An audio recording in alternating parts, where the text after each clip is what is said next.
How long did you look for us? Not long, guys. Was it not long? We came from Joburg last year, January.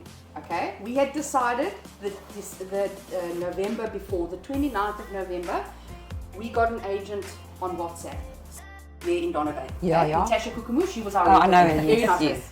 lady. We drove her mad. Anyway, she found us the rental there next to, okay. So we lived there, we signed 6 months lease and we paid 6 months in advance because I had never been to Mossel Bay, guys. I had been to George maybe when I was a toddler last. Oh my word. We had decided on the 29th of November we are out of Joburg. Joburg is done. It was killing our souls. It was sucking the life out of us. Everything. It was just, if it's not the roads, it's the traffic, it's the service delivery, it's the crime. We decided, let's head out, and we decided on the 29th of November we're going to find a place. We got Natasha. She found us first a place in Mossel Bay, which luckily didn't work out. And then she found us the place in Davie. And then my husband, we had to put half of our stuff in storage because we had a huge house full of stuff. And so we put half our stuff in storage. That place is lovely in Davie, but we realized we also don't like Davie. They says, babe, let's just apply for a bond. And I was like, but babe, we don't even know. We've just gotten here. You know, I said, just wait. He said, no. We saw this other house in Davie, put an offer in, but I put a clause in about the plans because I've got a feeling It's not on plan. The neighbor wasn't going to sign off something. And anyway, it lapsed. And thank goodness, because then he sent me this link of this place in Realty.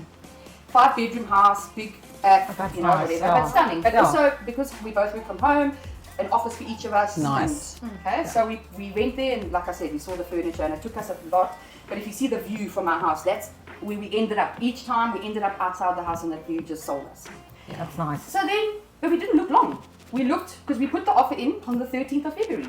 And we were here on the 13th of January. And our bond was approved the 13th of March. Wow. But then my son was diagnosed in April, 2 days before his birthday with leukemia. Oh, So it put a big spanner in the works, guys. It was like we actually thought we were going to cancel the deal, and then we tried to tell the seller my son's got leukemia, the agents didn't believe us, and it was a whole story, guys. Because we actually thought we may need to move to Cape Town because he could only get treatment at the workplace. So anyway, thank goodness that didn't work out, because the owner and the agent were like, no, you're lying. And we just, eventually I said to James, I said, you know what? They're going to come for us. And they can technically, because I'd already fulfilled the suspensive conditions. Do you know what I mean? And the deal was already solid. So I said to him, babe, maybe it's happening for a reason. And actually by then I'd already spent a few weeks in Cape Town, because my son and I spent some time there. And I said, you know what, I don't want to be in Cape Town. We might as well just move back to Joburg. Taking into account my son, and yes, I'm totally being honest with you now, cancer diagnosis, just like an Asperger's or autism diagnosis, it's life-changing. I can imagine. But if I tell you, and I'm being totally honest, last year was one of the worst years, but one of the best years of my life because of this place.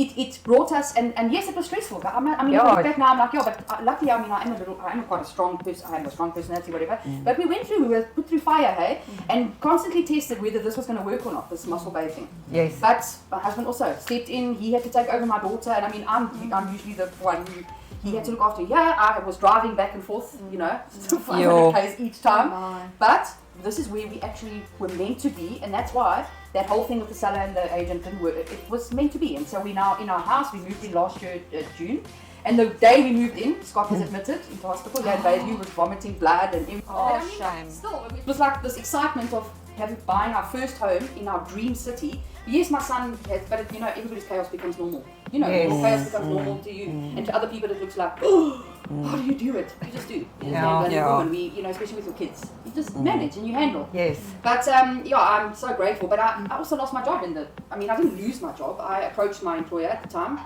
Van Leventis, and said, listen guys, you can't pay me forever. I'm not coming back to work for at least another 6 months. What can we do? So that's how I actually ended up here. I always knew, even when I stopped selling cars, because the position was selling cars but being the F&I as well. In the standard dealership, the F&I sits off the floor. They'd work the deals for the salesperson. Yes. But in this role, they were actually making it that you sold the cars and you worked. I got my accreditation. But then it was a very small hiatus I took from conveyancing when I got that thing, and I realized very quickly I didn't like selling cars. But I loved the finance part of it, and I knew I was good at it because of my experience with bonds. The loan agreements are the same, credit access is the same. Remember, your terminology, a lot of it is exactly the same. The asset is just different. The one is a movable property, and the other one isn't. Exactly. So and that's how it happened. And then so in December, at the end of the year, I knew I was coming back to Mossel Bay. Scott had finished most of his treatment in Cape Town. He's now still continuing here for the next 2 years. And I just messaged Hannah and Paul and I said, I'm ready. And they were like, we've got an agency for you. Well, bring it on. And I had to obviously do a few, but I mean, it's so similar. The F&I working a deal is actually exactly the same, but with the knowledge of actually registering bonds for all the banks. I know internal credit policies of all the banks that most mortgage originators don't know. Yeah. You know? Yeah. So, and also NCA things that are important to, and the thing is, we're going to be regulated from next year, mortgage originators. So, the NCA is going to be part of your thing where you have to know reckless lending is a big thing. Yes. I can make a deal work, but is it going to be good for the client?